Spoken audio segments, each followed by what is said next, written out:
Okay, so imagine for a second you walk into a doctor's office. You're feeling awful. You've got this hacking, persistent cough that just will not go away. Right. The doctor listens to it for, maybe 10 seconds, nods, and says, uh-huh, I know what this is. You have cough disorder.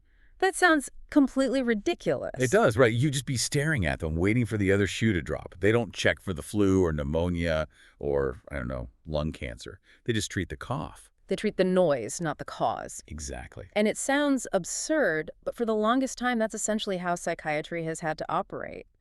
We diagnose based on observation symptoms, checklists. We group people by what they do, not why they do it. But today, we're basically tearing up that checklist. We're doing a deep dive into a massive new study in Nature just published that completely rewrites the map of mental illness. And when you say massive, you mean it. This is the Psychiatric Genomics Consortium. Over 1 million cases. 1 million. This isn't a small sample size. This is big data meets the human mind. And they didn't just look for a gene for schizophrenia or a gene for depression. They looked for the shared architecture across, 14 different disorders? 14 of them. Which brings us to the core philosophy of this paper. They call it decompose and distill. Which I love. It sounds like making some kind of high-end whiskey. It does. But I mean, decompose here is about breaking down the walls between those diagnoses we all know. Yeah. Schizophrenia, bipolar, we think of them as separate islands. But maybe they share a continental shelf deep down. Right. And distill. Distill is taking that new map and finding the actual biology, the specific cells, the pathways in the brain that are misfiring. We're moving from cough disorder to, influenza virus. So that's our mission for this deep dive. We're going to explore how this study redefines everything, moving us from 14 separate boxes to 5 core genetic pillars. And one big umbrella that covers them all. Okay, so let's start with that decompose phase. The first big finding was that the rule book, the DSM that psychiatrists use, it doesn't really match the biology. Not at all. Clinically, we love clear boundaries. You have depression or you have anxiety. But the genetics, the boundaries they blur. They found a huge amount of what's called pleiotropy. Pleiotropy. Okay, let's define that one quickly. Sure. It's when one single gene can influence 2 or more traits that seem totally unrelated.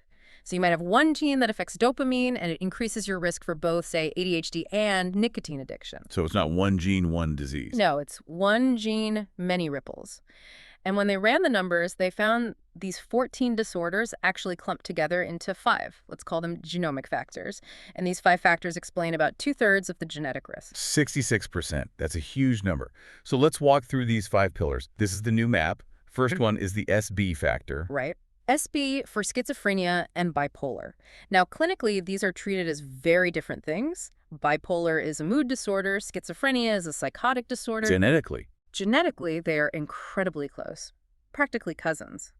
The study found a massive genetic correlation. If you have the risk factors for one, you almost certainly have them for the other. Wow. So the engine driving them is basically the same, even if the symptoms look different. The core machinery seems to be almost identical. Okay, pillar number 2, the internalizing factor. This one groups together major depression, PTSD, and anxiety. And internalizing is the perfect word. The distress is directed inward. Ruminating, worrying, that kind of thing. Exactly. And again, the genetic link is extremely high. If you carry the genes for depression, you're also carrying the genes for the biological mechanism behind anxiety. Which explains why you so often see them together. It's not 2 separate problems. It's like it's the same house, just different rooms. That's a great way to put it. Biologically, they are just variations on a theme. Okay, number 3, the neurodevelopmental factor. This brings together autism spectrum disorder, ADHD, and Tourette's syndrome. And the key word there is developmental, right? It's about timing. Yes. These conditions show up early in life. The genetics tell us they are part of how your brain was literally built from the ground up. So it's about the brain's architecture as it forms. Then we have the compulsive factor, and this one surprised me a little. It's a really interesting group. It's anorexia nervosa, OCD, and HEN, Tourette's again. Wait, Tourette's is in 2 categories. It crosses boundaries. It's neurodevelopmental, for sure, but the repetitive tics also fit that compulsive profile perfectly. And having anorexia in there, that reframes it, doesn't it? We think of it as a body image issue. But genetically, it shares so much with OCD. It's driven by that compulsion, that rigid need for control and repetition. So it's less an eating disorder and more a control disorder. At its core, yes. Yeah. But the study did point out something specific about Tourette's. It's a bit of a rebel. How so? While it fits in these clusters, a huge chunk of its genetic risks, something like 87%, is unique. It's a genetic outlier compared to the others. So it has its own distinct signature. Very distinct. It stands apart. And finally, the fifth pillar, which is pretty intuitive, the SUD factor. Substance use disorders. So opioid, cannabis, alcohol use disorders, nicotine dependence, all bundled together. Which confirms that there's a shared genetic vulnerability to addiction itself. It does. It doesn't matter what the substance is. If you have the SUD factor genetics, your brain's reward system is just wired to be more vulnerable to dependency. So we have these 5 pillars. It feels so much cleaner. But the study says there's something even bigger, something sitting on top of all of this. The P factor. So the P factor, the general psychopathology factor. If the 5 factors are the pillars, the P factor is the roof connecting them all. Okay, let's unpack that. It sounds like a grand unified theory of mental illness. What is it? It represents a general vulnerability to mental illness, period. If you have a high genetic load for the P factor, you're just more susceptible to any of these conditions. It doesn't pick which one, just that you're more likely to struggle. So it's like having a weaker immune system. You might get a cold, you might get the flu. Yeah.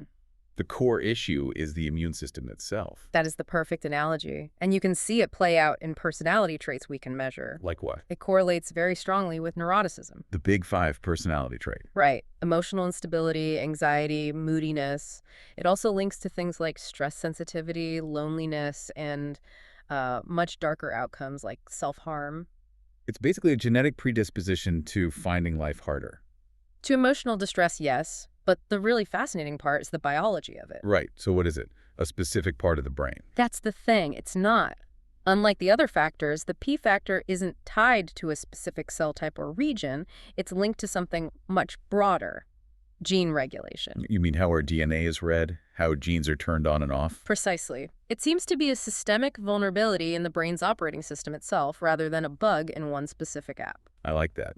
So the P factor is a glitch in the OS, and the 5 factors are the specific apps that are crashing because of it. Exactly. And a glitchy OS makes any app more likely to crash. Which brings us to the distill phase. This is where the paper gets so tangible. They mapped these factors to actual cells. And this is the part that, for me, changes everything. Let's start with the SB factor, schizophrenia and bipolar. Where does that live?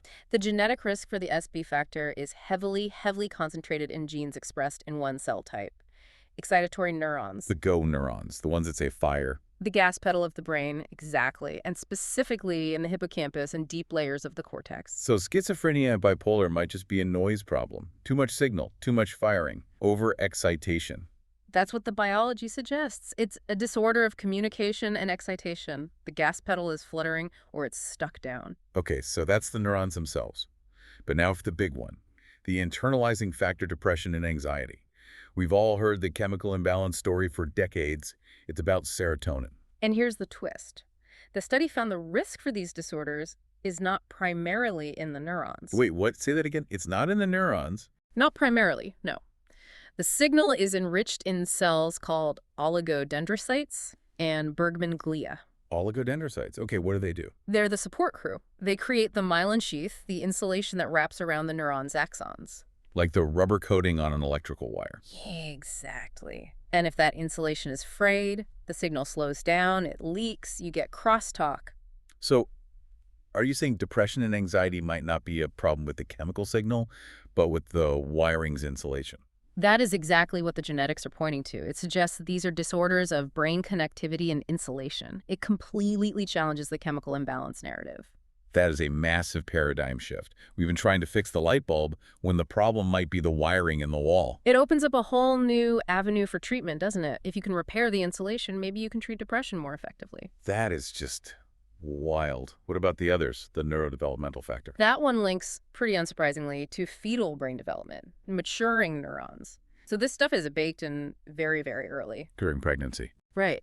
And the substance use factor is very mechanistic. It points directly to genes for things like alcohol dehydrogenase, how your body metabolizes alcohol, or nicotinic receptors for smoking. So it's literally my body processes this chemical differently. In many cases, yes, the biological hook is stronger.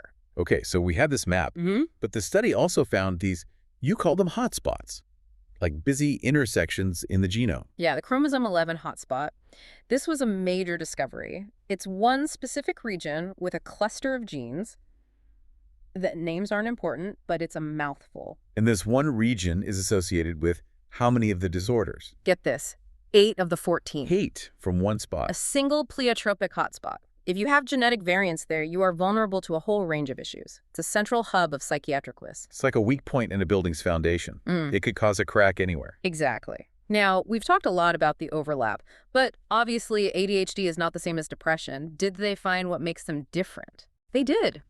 They used a method to compare the disorders directly against each other.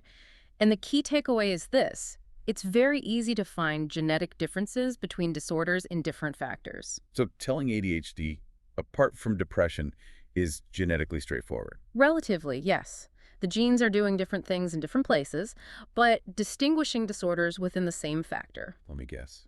It's hard. It's almost impossible. Genetically, schizophrenia and bipolar are nearly indistinguishable at the variant level. Which just reinforces that they're two sides of the same coin. It really does. It makes you wonder if we should even call them different diseases, or if they're just different expressions of, excitatory neuron disorder. So where does this all leave us? We've gone from 14 labels to 5 biological factors. We have the P factor as a general vulnerability. We have schizophrenia as a firing problem and depression as an insulation problem. It feels like we're on the edge of a new era. I think we are. This challenges the whole clinical structure.